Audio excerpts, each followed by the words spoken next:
Class में फिर एक बार आपका सभी का स्वागत है।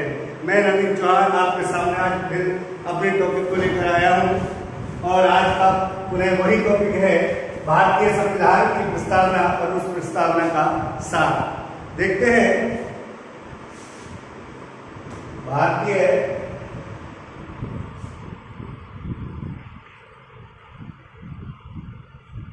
संविधान की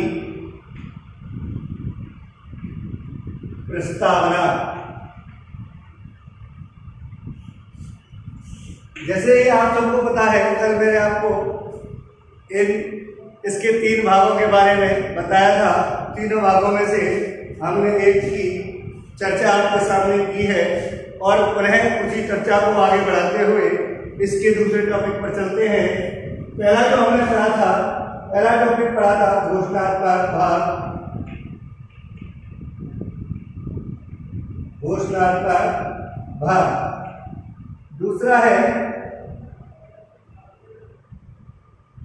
उद्देश्यात्मक भाग।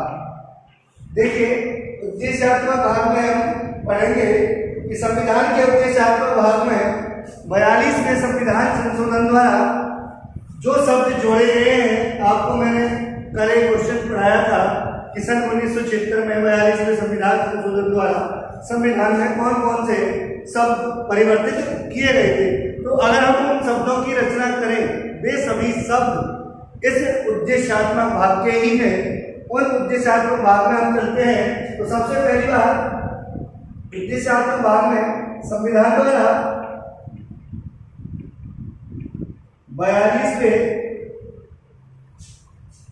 संविधान संशोधन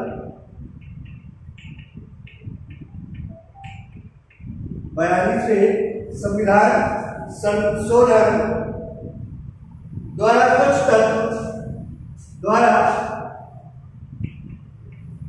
कुछ तत्व सन 1976 में संविधान की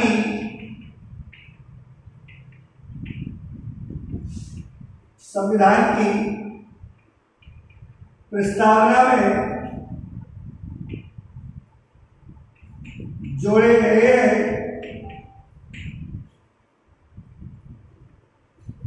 तो इससे यह सिद्ध होता है कि जो हमारा उद्देश्यात्मक भाग है 42वें संविधान संशोधन द्वारा सन 1976 में कुछ शब्द जोड़े गए हैं। वे शब्द कौन कौन से हैं, अब उन शब्दों को हम लिखते हैं और एक एक को समझकर वर्णित करते हैं। तो सबसे पहला पॉइंट हमने कल पढ़ा था, संपूर्ण प्रभुत्व से संपन्न। देखिए, इस टॉपिक में क्या है, संपूर्ण प्रभुत्व कि पूरे भारत देश की जो कानूनी व्यवस्था है, प्रशासनिक व्यवस्था है, संपूर्ण रूप से इस पर हमारा अधिकार है। भारतीय जनता का अधिकार है, प्रत्येक नागरिक का अधिकार है। हम किसी विदेशी शक्ति के अधीन नहीं हैं या विदेशी शासन के गुलाम हो नहीं, क्योंकि भारत देश में प्रत्येक व्यक्ति अपने आप में एक स्वतंत्र है, अपना विकास करता है। और हम कहें न हमारी कानून व्यवस्था पर, न हमारी सरकार पर, न और कोई भी प्रकार के राजनीतिक ढांचे पर किसी विदेशी शासन का या आंतरिक स्तर पर समझे या बाह्य स्तर पर समझे, किसी भी प्रकार का हम पर कोई भी अंकुश नहीं है। इसलिए हम न तो किसी विदेशी शक्ति के अधीन हैं, तो इसमें हम लिखेंगे सीधे विदेशी शक्ति के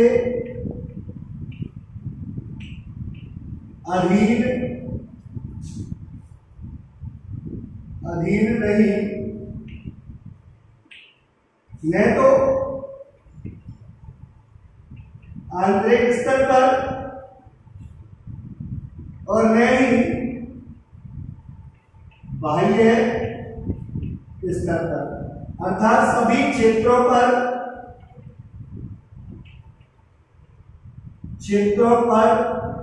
स्वयं अपना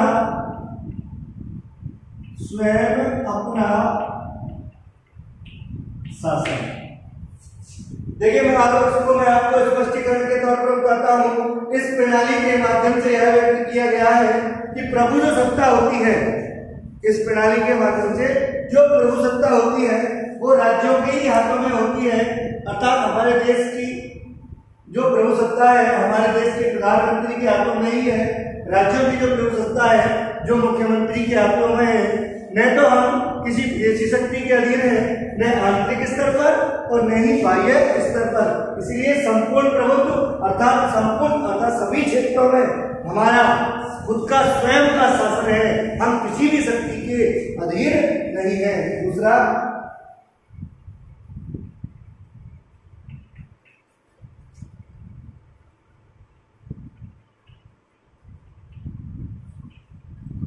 समाजवाद। सबसे पहले हमने किया है शब्द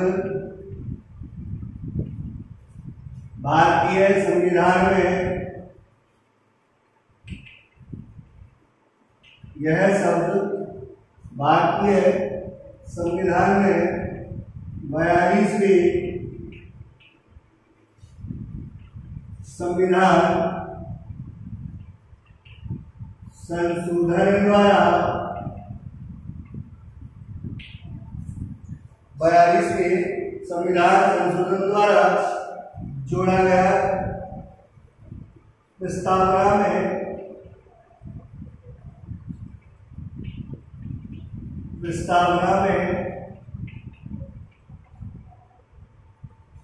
जोड़ा गया है।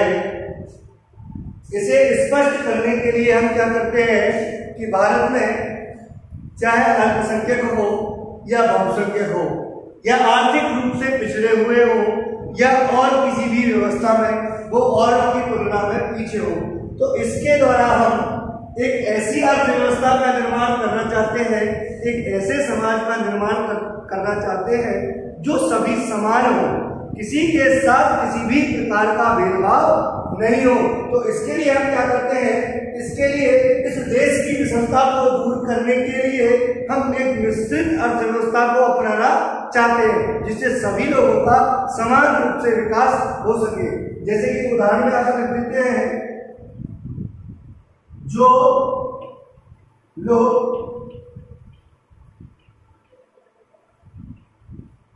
पिछड़े वर्ग से संबंधित हैं वह अल्पसंख्यक हैं, या अब सीधे इस शब्द से ही हम पूरी परिभाषा को बदल देंगे, या देश की विषमताओं को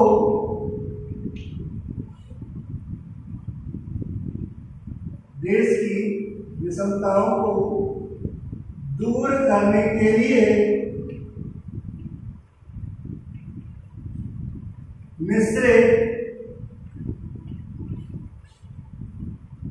अर्थव्यवस्था को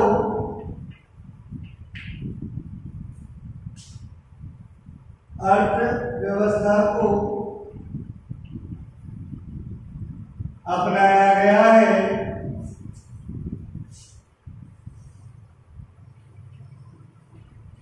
मिश्रित अर्थव्यवस्था को अपनाया गया है जिससे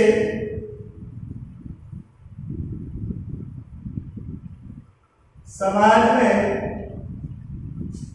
या देश में समानता उत्पन्न हो सके। देखिए अब हम दोनों ही पॉइंटों को दोबारा पढ़ते हैं कि सबसे पहले मैंने आपको घोषणात्मक भाग बताया था, उसके बाद हम पढ़ते हैं उद्देश्यात्मक भाग। और उद्देश्यात्मक भाग के 2 पॉइंट अभी हमने पढ़े हैं। मैं कोशिश करूंगा शायद वो आपको अच्छे लगे होंगे, समझ में आया होगा। दोबारा चलते हैं। उद्देश्यात्मक भाग में जितने भी बिंदु दिए गए हैं जो 42वें संविधान संशोधन द्वारा सन 1976 में भारतीय संविधान की प्रस्तावना में जोड़े गए हैं। अर्थात अब हम कहेंगे उस दिन हमने पढ़ा था कि संविधान की प्रस्तावना उस दिन भी हमने पढ़ी थी और हमको शुद्ध परिभाषा पढ़नी है, शुद्ध प्रस्तावना पढ़नी है, तो हमने इसी आधार पर ही उन शब्दों को वहां पर परिवर्तित किया था। ऐसी बात नहीं है कि इन शब्दों को वहां परिवर्तित नहीं किया है, उन्हीं के आधार पर आगे चलते हैं। सबसे पहला संपूर्ण प्रभुत्व से संपन्न, कि पूरे देश की शासन व्यवस्था पर, राज्यों पर मुख्यमंत्रियों का, देश पर प्रधानमंत्री का शासन होता है, स्वयं वो ही उसके उत्तराधिकारी होते हैं। न हम उसके लिए किसी विदेशी शक्ति के अधीन है, न आंतरिक स्तर पर, न आंतरिक स्तर पर, और न ही बाह्य स्तर पर। इसलिए अपने आप में स्वतंत्र होना, संपूर्ण प्रभुत्व से संपन्न, कि जो हमारी शासन व्यवस्था है, जो हमारी शक्तियां हैं, उन पर स्वयं किसका अधिकार है? स्वयं हमारा और आपका अधिकार है। आगे चले, दूसरा है समाजवाद। यह शब्द भी उसी सन में, उसी संविधान संशोधन के द्वारा जोड़ा गया है। जो देश की विषमताएं हैं, देश में से उत्पन्न होती है, भाषावाद, क्षेत्रवाद, जातिवाद, ये समस्या उत्पन्न होती है। तो इन समस्याओं को मद्देनजर रखते हुए ये शब्द भारतीय संविधान में सम्मिलित किया गया था। प्रस्तावना में 42 के संविधान संशोधन द्वारा प्रस्तावना में जोड़ा गया। जो लोग वास्तव में पिछड़े हुए हैं, अल्पसंख्यक हैं, जो आर्थिक विषमताओं से जूझ रहे हैं, जिनके पास धन के साधन नहीं है, तो उनको समाज लाने के लिए, उनका विकास करने के लिए हम इस प्रकार से कोई योजना लागू करें जिससे वो भी हमारे बराबर आ सके या संपन्न वर्ग के बराबर आ सके। तो एक विस्तृत अर्थव्यवस्था को अपनाया गया है, जो चाहे जिसमें अपना समान विकास करता है, और तब जाके देश में जो क्षेत्रवाद, भाषावाद, जातिवाद जैसी समस्याएं उत्पन्न होती हैं, उन समस्याओं से हम जूझ सके या उनका समाधान कर सके। अगला पॉइंट इसी पर चलते हैं।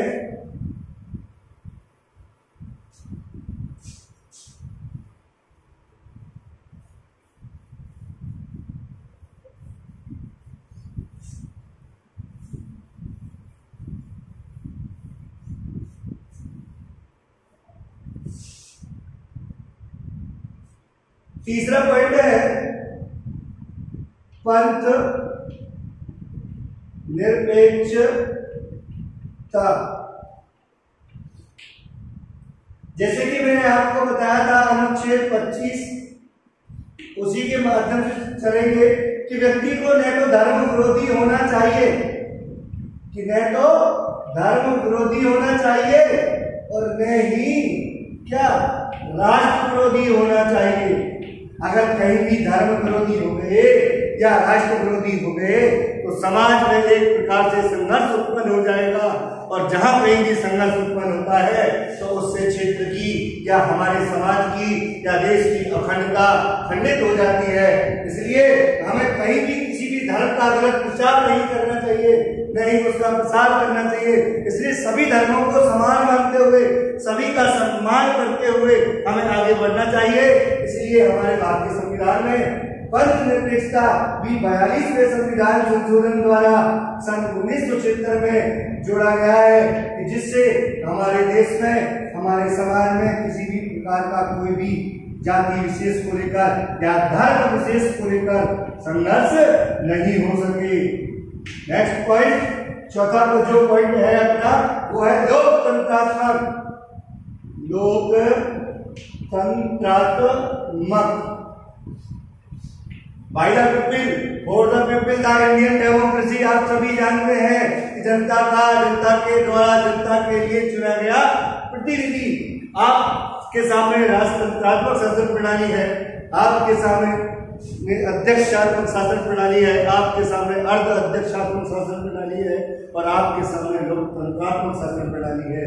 क्या आप इन चारों में से सबसे बेहतर शासन प्रणाली का चयन कर सकते हैं? तो हम मानते हैं जो हमारे विशेषज्ञ रहे हैं, जो राजनीति के जो विशेषज्ञ रहे हैं, उन्होंने इन चारों में से, इन सब में से सबसे अच्छी शासन व्यवस्था को चुना, और वो शासन व्यवस्था है लोकतंत्रात्मक शासन व्यवस्था। क्योंकि इसमें कार्यकाल निश्चित होता है, प्रत्येक व्यक्ति का समान अधिकार होता है, और हर व्यक्ति अपना प्रतिनिधि चुनने का स्वयं अधिकारी होता है। आप जानते हैं कि इसमें प्रत्येक 5 वर्ष में चुनाव कराए जाते हैं। हर वयस्क व्यक्ति, हर वयस्क व्यक्ति जो अपनी आयु पूरी कर चुका है, जो अपनी आयु कितनी 18 वर्ष पूरी कर चुका है, वह अपना मत कर प्रतिनिधि चुनता है। प्रतिनिधि चुनता है और चुना हुआ प्रतिनिधि और चुने गए प्रतिनिधि का दायित्व है, चुने हुए प्रतिनिधि का दायित्व है कि वह देश व सभी नागरिकों का क्या करे, विकास। अगर कहीं भी हमको ऐसा लगता है कि हमारे द्वारा ये फैसला गलत हो गया है तो आने वाले आगामी चुनाव में हम इसका परिणाम बदल देते हैं। जैसे अब की बार हमारी कांग्रेस सरकार है और कांग्रेस सरकार पर हमने अपना पूरा मत सहयोग दिया, मत किया और वो सरकार बनाती है और कहीं भी उन्होंने देश के विकास में कोई योगदान नहीं दिया, तो जो बात आगामी जो चुनाव आएंगे उनमें हम परिणाम बदल देते हैं और अब की बार कांग्रेस को छोड़कर हम बीजेपी का साथ देते हैं। तो इस डर के कारण कि सरकार बदल नहीं जाए, इसके कारण इसमें बनी सरकार सही तरीके से कार्य करती है और अपने देश का विकास करती है। नेक्स्ट पॉइंट,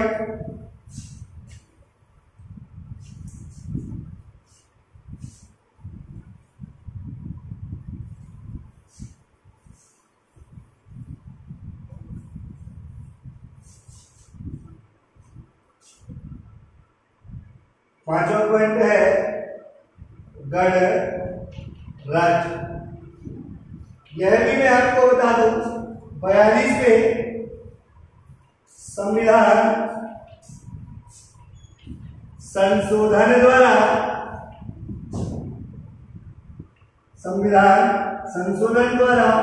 सन 1976 में जोड़ा गया है। इसमें जो प्रतिनिधि होता है, जो देश का राज्य अध्यक्ष होता है, वंशानुगत, ऐसे नहीं कि तुम्हारे बाबा देश के राजा हैं तो आप उसके पोता हो, आप या आपके पिताजी हैं तो कोई हमारे देश का प्रधानमंत्री रहेगा, ऐसा नहीं। तो इस आधार पर वंशानुगत न होकर निर्वाचित प्रतिनिधि होता है, तो हम इसमें लिखेंगे वंशानुगत न होकर, वंशानुगत न होकर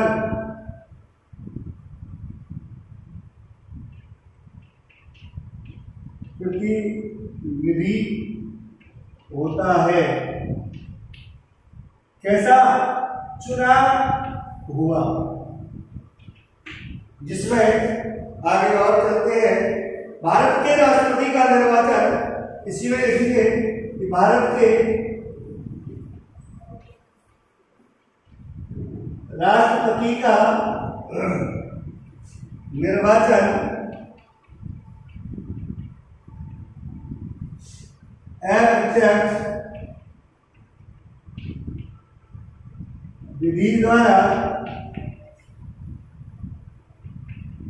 किया जाता है। ये हमारा प्रस्तावना का दूसरा भाग जो है उद्देश्यात्मक भाग, ये टॉपिक पूरा हो चुका है। इसमें हम एक बात पुनः करते हैं, जो शॉर्ट में आपको बता देता हूं। उद्देश्यात्मक भाग को सभी जो बिंदु हैं पेपर में कई बार पूछा जाता है कि 42वें संविधान संशोधन द्वारा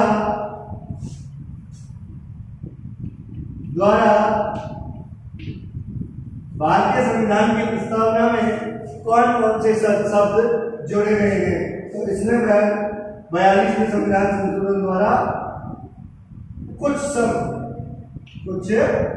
जैसे संपूर्ण प्रभुत्व से संपन्न, लोकतंत्रात्मक, समाजवाद,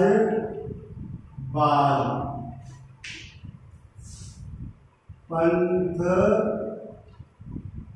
निरपेक्षता और लास्ट में हम लिखेंगे गणराज्य।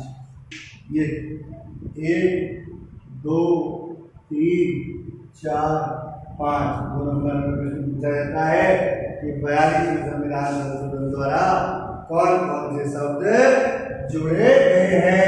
तो उसमें आप क्लियर लिख दोगे कि 42वें संविधान संशोधन द्वारा संपूर्ण रूप से संपन्न लोकतंत्रात्मक गणराज्य और समाजवाद जोड़ा गया है। अब हमारी प्रस्तावना के अंतिम बिंदु पर हम चर्चा करते हैं और अंतिम बिंदु है हमारा विवरणात्मक भाग।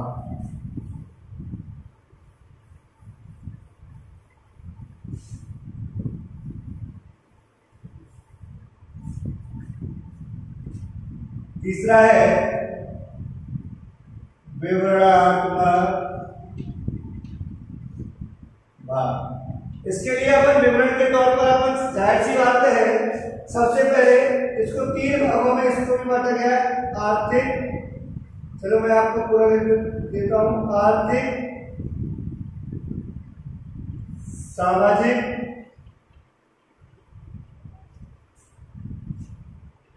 राजनैतिक न्याय। संविधान की प्रस्तावना में आते हैं राष्ट्रीय बिंदु में। दूसरे में हम चलते हैं, दूसरे में है राष्ट्र की एकता और अखंडता। राष्ट्र की एकता और अखंडता। तीसरे में चलते हैं स्वतंत्रता, समानता और बंधुत्व, अर्थात जिसको अपन कहते हैं भाईचारा, जिसमें अपन ने अनुच्छेद 51 में पढ़ा है ना, क्या एक त्रिपक्षीय वसुधैव, वसुधैव कुटुंबकम, संपूर्ण पृथ्वी, संपूर्ण धरा पर रहने वाले लोग या नागरिक सभी मेरे जैसे हैं, भाई बहन हैं। तो अब हम चलते हैं पहला विवरणात्मक भाग का पहला बिंदु लेते हैं आर्थिक और सामाजिक और राजनीतिक का है कि भारत देश में इन तीनों स्थितियों में चाहे आर्थिक स्तर पर हो, आर्थिक स्तर के लिए अपन एक उदाहरण लेते हैं। आर्थिक स्तर में सरकार द्वारा जो भी योजना पारित की जाती है तो उसका प्रभाव सभी पर समान रूप से पड़ना चाहिए, न कोई धर्म विशेष पर पड़ना चाहिए, न कोई जाति विशेष पर पड़ना चाहिए, बल्कि सभी का विकास समान रूप से होना चाहिए, जिससे देश में आर्थिक विषमता की स्थिति उत्पन्न नहीं हो और देश का संपूर्ण रूप से समान विकास हो। सामाजिक स्तर पर हम देखें कि भारत देश द्वारा या हमारे संविधान द्वारा किसी जाति विशेष पर, किसी धर्म विशेष पर या किसी व्यक्ति विशेष पर जोर देना नहीं चाहिए और नहीं दिया गया है। इससे सामाजिक विषमताएं भी दूर होती है। राजनीतिक स्तर पर हम देखें कि सभी को राजनीतिक प्रतिक्रियाओं में भाग लेने के लिए, मत करने के लिए सभी को समान अधिकार दिया गया है। सभी व्यक्ति इस लोकतंत्रात्मक शासन प्रणाली में मत करने का अधिकार रखते हैं और जिसके माध्यम से वो भी अपना प्रतिनिधि चुनने के अधिकारी होते हैं, चाहे वो निम्न वर्ग के हो, चाहे उच्च वर्ग के हो, चाहे एक निम्न जाति के हो या एक उच्च जाति के हो। अगले बिंदु में हम पढ़ते हैं राष्ट्र की एकता और अखंडता। जैसा कि आप जानते हैं कि भारत एक विविधता भरा हुआ देश है। भारत एक विविधता भरा हुआ देश है। क्यों कहते हैं विविधता भरा हुआ है कि आप अपने अगर एक गली की रचना करते हैं, एक मोहल्ले की रचना करते हैं या आप एक गांव की रचना करते हैं तो शायद आप जिस क्षेत्र में या जिस गांव में या गली में रहते हैं आपकी जाति के लोग सभी मौजूद नहीं होंगे, वहां भी विभिन्न समुदाय के लोग रहते हैं। तो ये भी राष्ट्र की एकता है। तो इसलिए विविधता में एकता वाला देश कौन सा? भारत। इसलिए कि सभी का जितने भी जो भारत देश के लोग मौजूद हैं, जाति के, वर्ग के, वर्ण के, लोग मौजूद हैं, सभी को समानता का व्यवहार किया गया है, सभी का समान विकास किया गया है इससे देश की एकता बनी रहती है और ये एकता अखंडता में परिवर्तित होकर कि सामने वाले देश के सामने एक चुनौती बनकर हम संपूर्ण रूप से उसका सामना कर सकते हैं। राष्ट्र करते हैं स्वतंत्रता की भारत के संविधान में व्यक्ति के सभी व्यक्तियों के लिए धर्म की, विचार की, उपासना की, सभी की समानता प्रदान की गई है, सभी को समान माना गया है और सभी को भाईचारे के लिए सहयोग किया गया है। इसके लिए हम कह सकते हैं कि जो भाईचारे की भावना बढ़ाएगी, एक दूसरे के प्रति हम बहन भाई का रिश्ता रखेंगे या भाईचारा अपनाएंगे तो शायद ही समाज में कभी संघर्ष देखने को मिलेगा, नहीं मिलेगा। इन तीनों बिंदुओं से आर्थिक, पहला बिंदु आर्थिक, सामाजिक और राजनीतिक न्याय हो गया। इन सभी क्षेत्रों में सभी व्यक्तियों के लिए समान व्यवस्था की गई है। राष्ट्र की एकता को बनाए रखने के लिए एक दूसरे के प्रति कभी भी भेदभाव नहीं करना चाहिए और जब कभी भी संघर्ष हो तो सभी कुछ संघर्ष का सामना मिलकर करना चाहिए। सभी व्यक्ति स्वतंत्र है, उनकी धर्म अपना सकते हैं, उपासना कर सकते हैं, हर व्यक्ति अभिव्यक्ति की स्वतंत्रता दी गई है, समान माने गए हैं, भेदभाव नहीं है। भेदभाव से आगे चलते हैं। बंधुत्व अगर हम भाईचारे का भाव रखते हैं तो किसी प्रकार का संघर्ष हमें हमारे समाज में या देश में देखने को नहीं मिलेगा। आज का वीडियो इतना ही पूरा हो चुका है। कल लास्ट क्वेश्चन चलते हैं इस बात पर। आज के